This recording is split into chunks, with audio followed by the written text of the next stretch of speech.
اللہ کے بعد رسول اکرم کو، پیغمبر اکرم کو اللہ اور علی بن ابی طالب صلی اللہ علیہ وسلم کے علاوہ کوئی نہ پہچان سکا، نہ پہچان سکے گا۔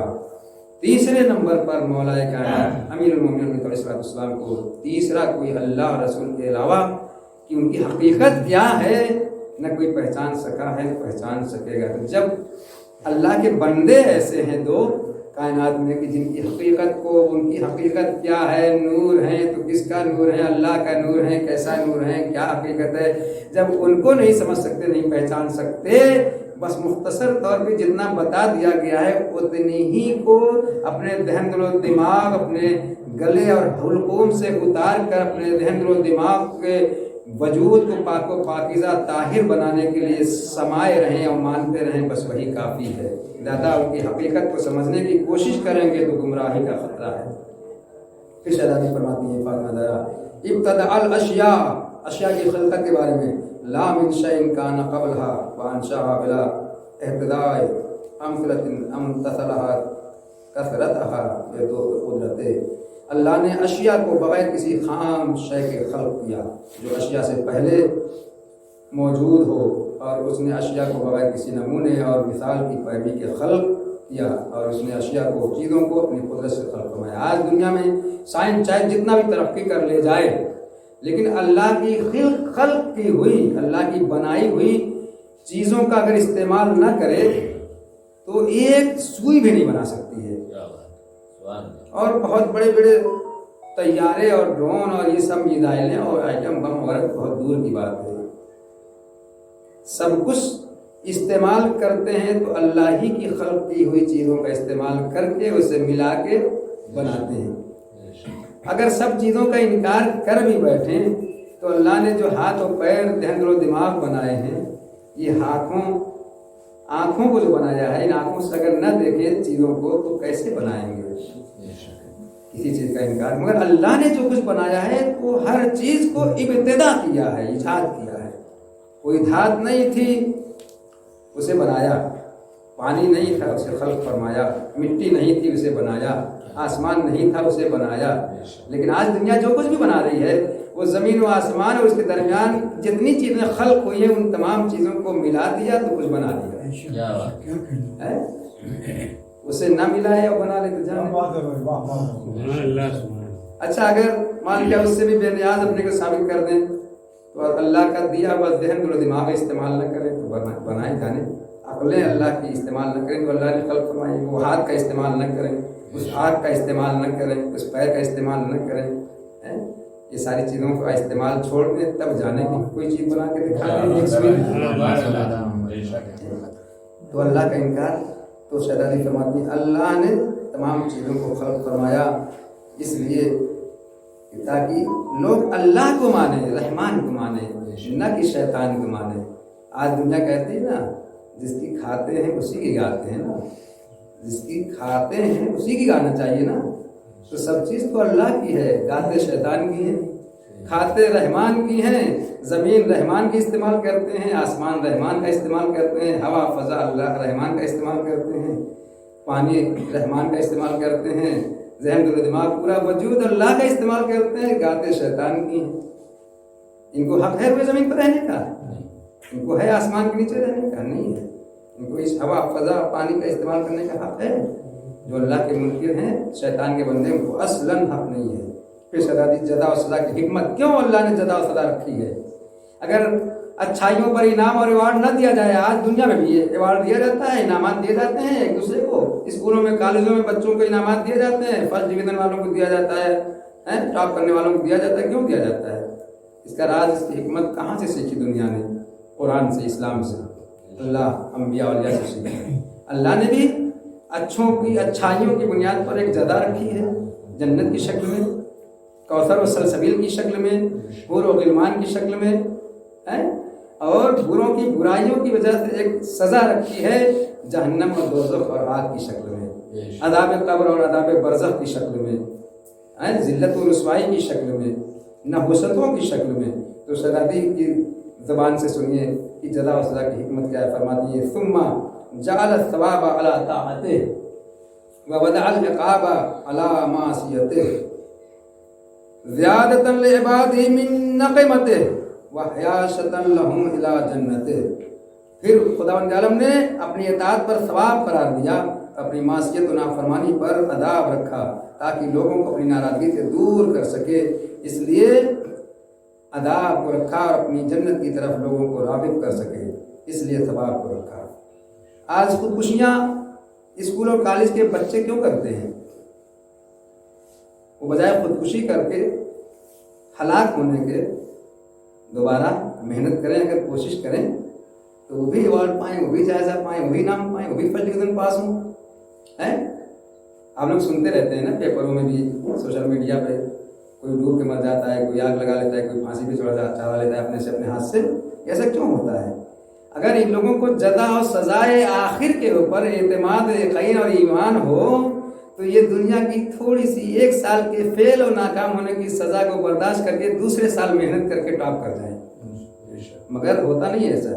جو اللہ کو نہیں مانتے، شیطان کو مانتے ہیں، ان کے لیے اس دنیا میں خودکشی، آتم ہتیا اور ہلاکت کے علاوہ اور کیا ہے؟ کاش اس ہلاکت سے بچا لے جائیں اپنے کو تو وہ ہمیشہ والی ہلاکت سے بچ جائیں۔ کاش ہمیشہ والی ہلاکت سے بچنے کی، ہمیشہ والے خسارے اور نقصان اور گھاٹے سے بچنے کی کوشش کریں تو چند روزہ چیئرمینی پہ ناز نہ کریں، چند روزہ قیادت پہ ناز نہ کریں، چند روزہ منتری بن جائیں، چند روز کے لیے پردھان بن جائیں، صدر و راشٹرپتی بن جائیں، وزیر بن جائیں تو اس پہ ناز نہ کریں، غرور گھمنڈ نہ کریں۔ یہ تو چند روز کے لیے ہے، بہت زیادہ اگر ملی تو 4-5 سال کے لیے، اس کے بعد دوسری سرکار آئی، دوسری حکومت آئی، چلے گئے، پھر کوئی پاور نہیں چلے گا۔ کاش یہ انبیاء کرام معصومین علیہ السلام کے فرمان کی روشنی میں ہم نے اسلام اور قرآن کو سمجھنے کی کوشش کی ہوتی۔ بہت سارے اقتصابات خطبہ فتح سے بچتے ہوئے اب شہزادی خود اپنا تعارف کیسے کرا رہی ہیں اپنے خطبے کی روشنی، اسے سنیے۔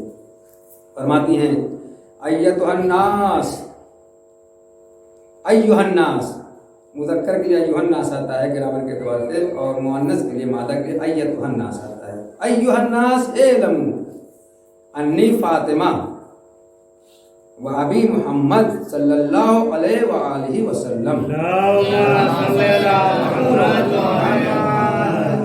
اے معصومین جب اپنا تعارف کراتے تھے، معصوم عالم معصوم کونین جب اپنا تعارف کراتے تھے تو پہلے خود کا تعارف نہیں کراتے تھے، پہلے خود کو نہیں پہچنواتے تھے، اور ہم اور آپ کیا کرتے ہیں؟ سب سے پہلے خود ہی کو پہچنوانے لگتے ہیں، ہے نا؟ کہیں جاتے ہیں، تقریر کرنے کا موقع ملا، اگر شعر و شاعری کا موقع ملا، پہلے اپنی بڑائی شروع کر دی، ہے نا؟ اسٹیج پہ پہنچ گئے، تقریر کے لیے 2-4 منٹ کا ٹائم مل گیا تو آدھا گھنٹہ اپنی تعریف ہے۔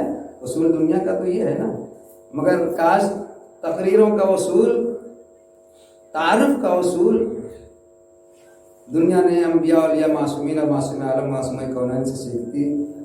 سب سے پہلے شہزادی نے فاطمہ زہرا نے کیا فرمایا؟ اللہ کی توحید، پھر اللہ کے احکامات، رسول کی رسالت، اور بہت سارے اسرار و رموز احکامات خدا اسلام و قرآن کے بیان فرمائے۔ اب جا کے آخر میں کیا فرما رہی ہیں کہ اے لوگوں جان لو، کیا جان لو؟ میں نے اللہ کو پہچانوا دیا، رسول کی رسالت پہچانوا دی، انبیاء اولیاء اسلام و قرآن و احکامات اسلامی قرآن کو پہچانوا دیا ہے، اب تھوڑا سا کچھ مجھے بھی پہچان لو، میں کون ہوں، تاکہ کل یہ نہ کہہ سکنا، کل تمہارے ذہن و دماغ کے زنگ آلود سوچ وچار کی روشنی میں تمہاری زبان نہ کھلنے پائے، تالے آج ہی سے میں لگا دے رہی ہوں کہ کل نہ کہنا کہ ہم فاطمہ کو پہچانتے نہیں تھے، ہم سیدہ سلام اللہ علیہ کو پہچانتے نہیں تھے، ہم زہرائے مردیہ کو پہچانتے نہیں تھے، اس لیے میں آج بتا دے رہی ہوں میں کون ہوں، میں فاطمہ ہوں۔ فاطمہ کے معنی معلوم کیا ہے؟ چاہنے والوں کو بچانے والی، کس سے؟ عذاب برزخ، عذاب قبر، عذاب دوزخ، عذاب جہنم سے بچانے والی۔ تو جو فاطمہ کے ماننے والا ہوگا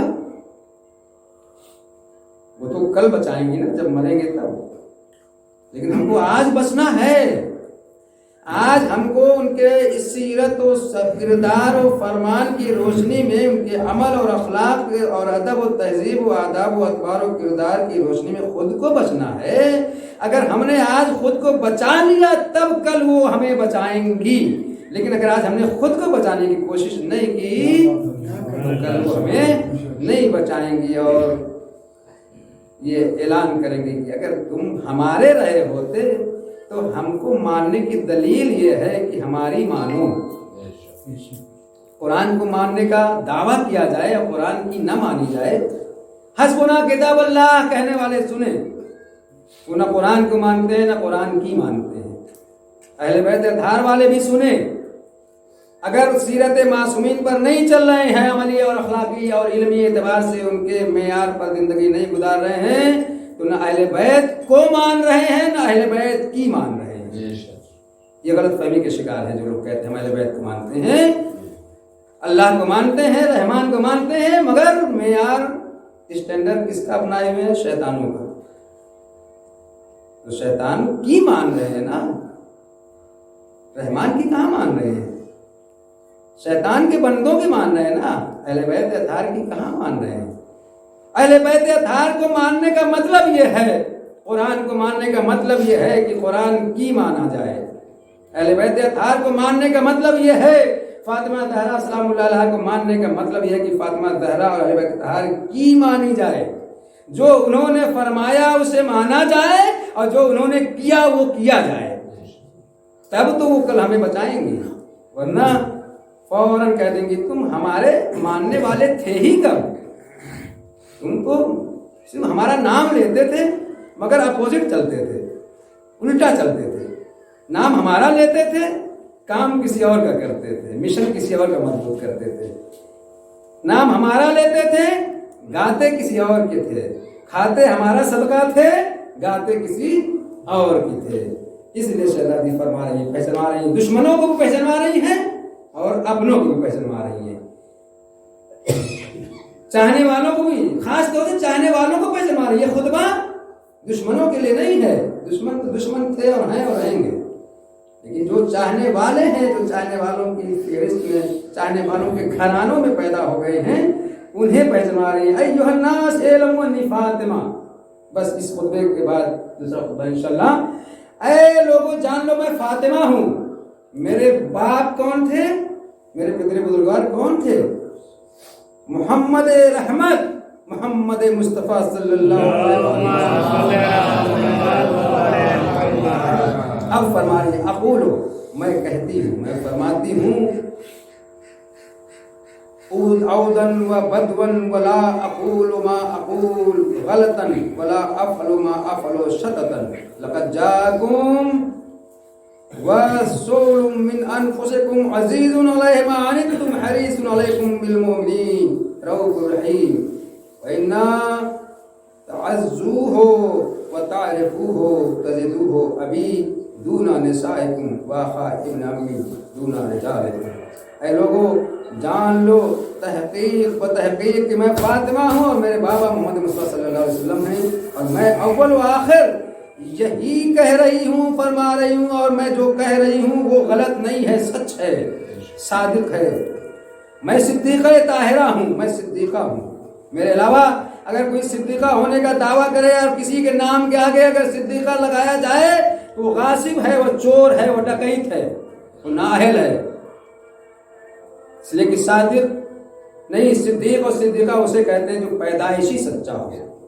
یہ نہیں کہ چند سال جھوٹ بولے اور بعد میں سچ بولے، کبھی سچ کبھی جھوٹ، کبھی صادق کبھی کاذب، کبھی جھوٹا کبھی سچا، کبھی جھوٹا کبھی سچا، اسے صدیق اور صدیقہ نہیں کہتے۔ صدیق اور صدیقہ اسے کہا جاتا ہے جو پیدائشی سچا ہو اور جو کبھی سچ کے علاوہ جھوٹ ذہن و دماغ اس کے سوچ بچار میں بھی نہ آنے پائے، اور حتیٰ اس کے کہنے کے بعد واقعہ رونما نہیں بھی ہوا ہو تو واقعہ رونما ہو جائے، جیسا کہ رضوان جنت کو ذریعہ دردی بننا پڑا، تو وہ غلط نہیں ہے، سچ ہے۔ اور جو کچھ کر رہی ہوں، جو کچھ کہہ رہی ہوں وہ سچ ہے، اور جو کچھ کر رہی ہوں وہ حق ہے، وہ حق سے دور نہیں ہے۔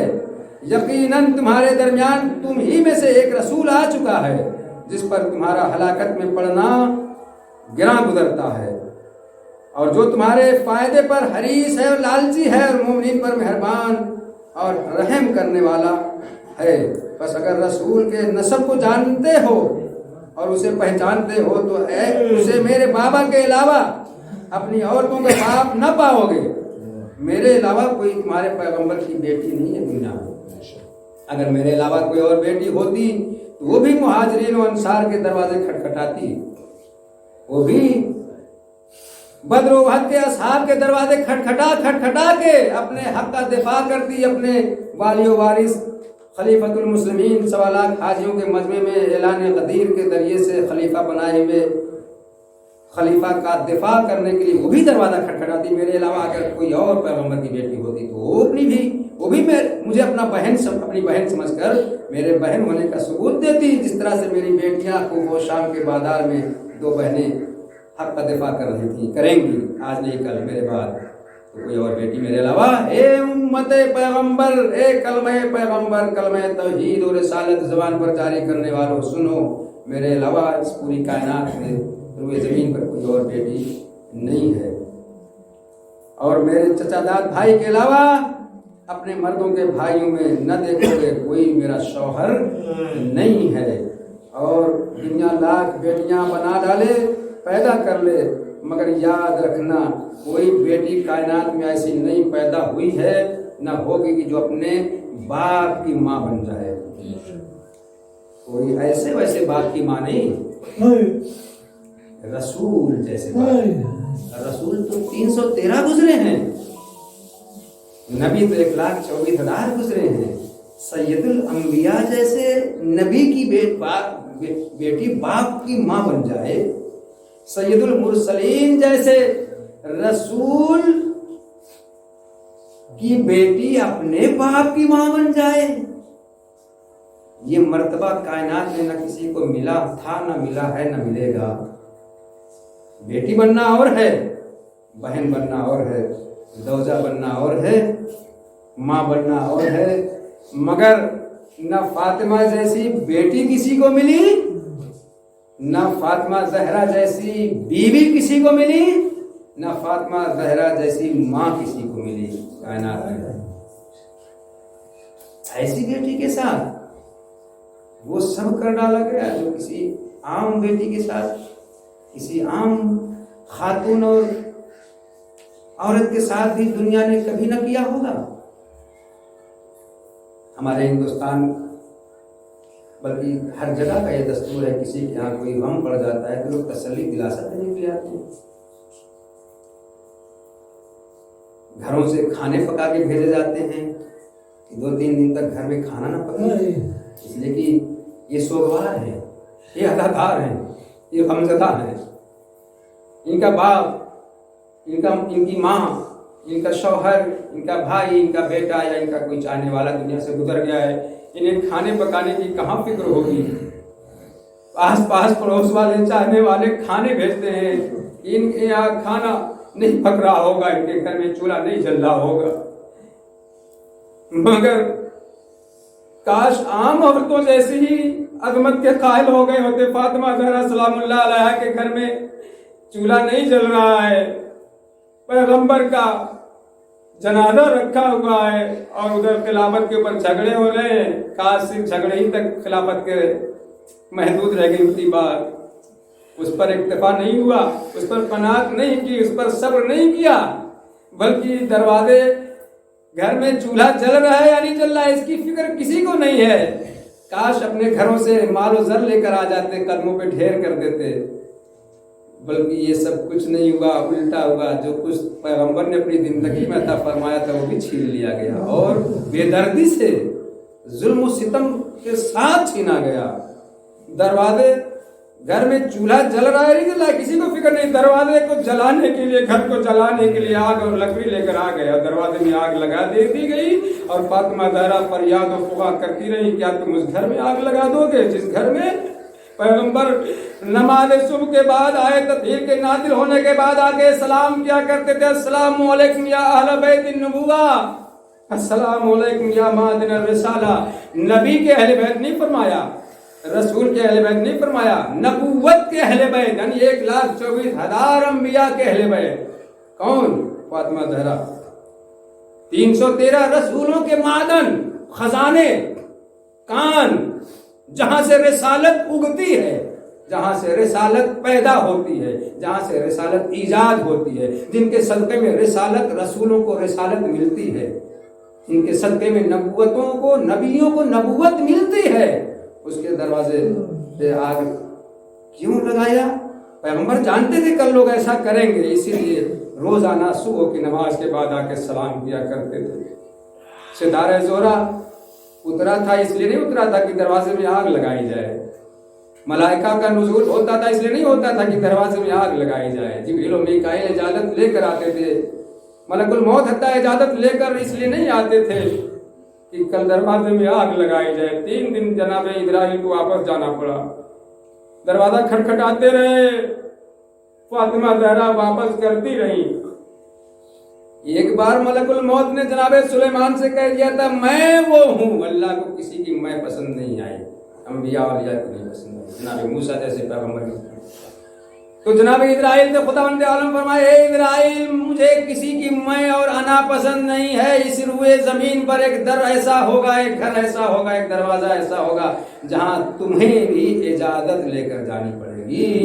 جائیدادی کے ذہن میں اقدت پر رسول خدا سر مبارک کو رکھے ہوئے آرام فرما رہے ہیں، دروازہ کھٹکھٹانے والے نے دروازہ کھٹکھٹایا، شہزادی نے فرمایا میرا بابا آرام فرما رہا ہے، آنے والا واپس چلا جاتا ہے، پھر آیا، پھر دروازہ کھٹکھٹایا، میرا بابا آرام فرما رہا ہے، جواب ملا، پھر واپس چلا گیا، مگر جب تیسری مرتبہ ملک الموت جناب اسرائیل آئے تو ایک مرتبہ شہزادی غش میں پڑے ہوئے اپنے بابا کے رخسار مبارک پر روتے ہوئے آنسوؤں کے چند قطرے جب گرائے تو پیغمبر چونکے آئے، میری بیٹی فاطمہ میری زندگی میں رونے کا کیا سبب ہے؟ اے بیٹی تم کیوں رو رہی ہو؟ فاطمہ زہرا نے ایک مرتبہ آواز بلند کی، اے بابا نہیں معلوم کون ہے جو بار بار آ رہا ہے، دروازہ کھٹکھٹا رہا ہے، مگر آپ چونکہ میرے دانوں پہ آرام فرما رہے تھے میں اسے واپس کر دے رہی تھی۔ پیغمبر نے فرمایا اے بیٹی یہ کوئی اور نہیں ہے، جناب اسرائیل ملک الموت ہے جو کسی کے گھر میں کسی کی روح قبض کرنے کے لیے کسی کے دروازے پر کسی کے در پر بغیر اجازت کے چلے جاتے ہیں۔ یہ تمہارے در کی عظمت ہے کہ تم جب تک اجازت نہیں دو گی قیامت تک ملک الموت کی جرأت اور ہمت حوصلہ نہیں ہے۔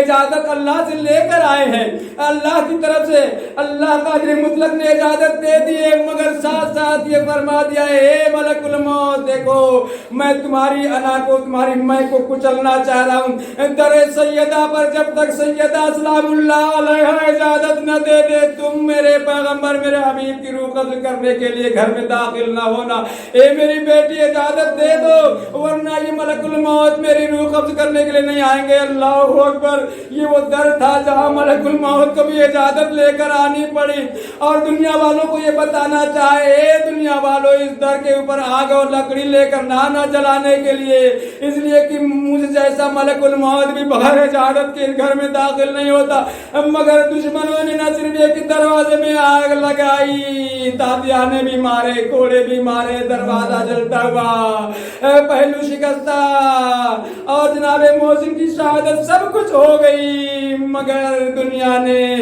ظلم کی انتہا کر دیا اور اسی پر صبر نہیں کیا۔ مولا کائنات خلیفۃ المسلمین خلیفہ بلا فضل کے گلوئے مبارک میں رسی باندھ کر مسجد نبی میں کھینچتے ہوئے لے کے گئے۔ اے کاش دنیا نے فاطمہ کی عظمت کو پہچانا ہوتا۔ بسم اللہ الرحمن الرحیم۔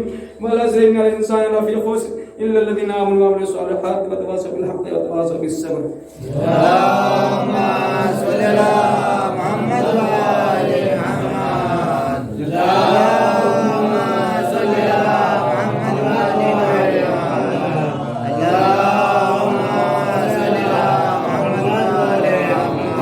بسم اللہ الرحمن الرحیم۔ الحمد للہ لا الہ الا هو الحلیم الکریم وآخر الذنب وقابل التوب وهو الغفور الرحیم۔ سبحان سبحان رحمته وغضبہ وسلم يدين من الرحمة سبحانه ولم يكلف نفسا إلا دونها وسعها وعن السيئات ولم يزاد بها سبحان من لا يزداد ولا معاصي بعد إلا كرما وجودا ولا تهدي الذنوب إلا عفوا وصفحا نشهد أن لا إله إلا هو القيوم وعلى العباد بالجود والأموات والمسلمين بحلمه ونشهد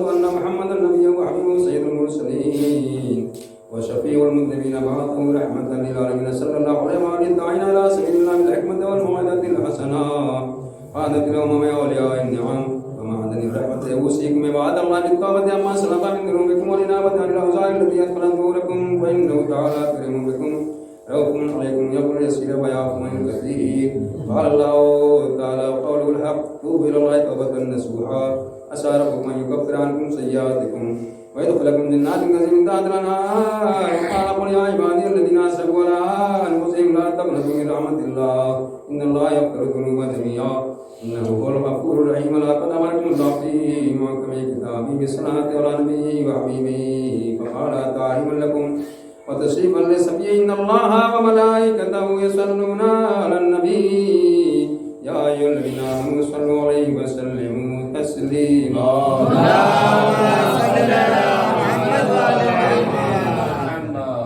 دو عبادتیں ایسی ہیں جس میں خداوند عالم شریک ہے ہمارے ساتھ. ایک صلوات سب سے پہلے کون بھیجتا ہے؟ ان اللہ و ملائکتہ، بے شک اللہ اور اس کے ملائکہ صلوات بھیجتے ہیں. کس پر؟ پیغمبر پر، آل پیغمبر محمد علیہ. ایسی عبادت ہے یہ صلوات. اور ایک عبادت اور بھی ہے، وہ کون سی ہے؟ بسم اللہ الرحمن الرحیم. قرآن کی آیت میں فانتظروا، انتظار کرو چاہنے والوں، اللہ کے بندوں انتظار کرو. انی معکم من المنتظرین، میں بھی تمہارے ساتھ انتظار کرنے والا ہوں. یعنی کس کا انتظار؟ منتظر حقیقی، امام زمانہ صلی اللہ علیہ وسلم کا انتظار. مومنین کو جو فارغ البالی اور خوشحالی اور ترقی اور سربلندی اور کامیابی اور عزت اور حوصلہ ملنے والا ہے، قوت و طاقت و توانائی ملنے والی ہے، وہ امام کے ظہور کے بعد ملنے والی ہے، حقیقی والی. یہ جو ملتی ہے چند روز اور چند لمحے والی ہوتی ہے، کبھی ملی کبھی نہیں ملی، کبھی چاہنے والا دشمن ہو گیا کبھی دوست بن گیا، کبھی نفرت کبھی محبت، کبھی دشمنی کبھی دوستی. یہ تو چند روز چند لمحے چند گھنٹے چند ہفتے چند مہینے چند سال والی ہوتی ہے. بیوی بچے بھی حتیٰ کبھی دوست ہے کبھی دشمن ہے نا. کبھی زوجیت میں ہے کبھی طلاق لے کر جدائی ہو گئی، فرقت میں ہے نا. اولادیں کبھی لائق نکل گئی کبھی نالائق نافرمان اور آگ ہو گئی ہے نا. بھائی کبھی دوست بن گئے کبھی دشمن بن گئے، زمین جائیداد پراپرٹی کی وجہ سے. مل گیا تو دوست رہے، نہیں ملا تو دشمن بن گئے ہے نا. تو یہ والی کامیابی یا محبت یا دوستی وقتی ٹمپریری ہے. حقیقی والی اس وقت ملے گی جب ہمارے امام کا ظہور ہوگا. انتظار فرض اسی لیے ہمارے لیے عبادت ہے، اور اسی لیے دعائے فرض ہمیشہ ہر نماز کے بعد اٹھتے بیٹھتے پڑھتے رہنا چاہیے. مومنین کے ساتھ خدا بھی اس دن کا انتظار کر رہا ہے.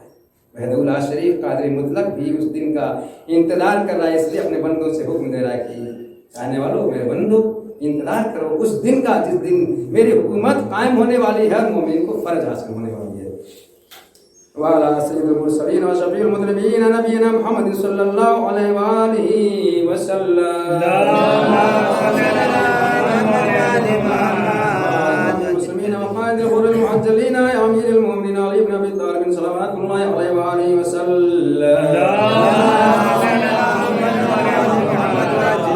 سيدة نساء العالمين وبدت خاتم النبيين سيدتنا فاطمة بنت رسول الله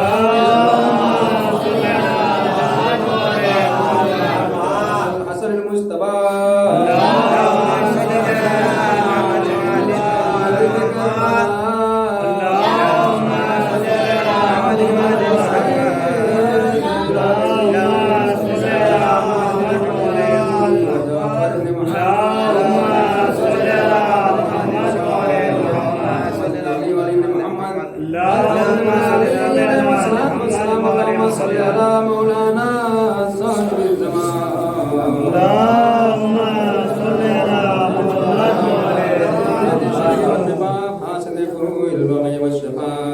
صلوات الله وسلامه عليه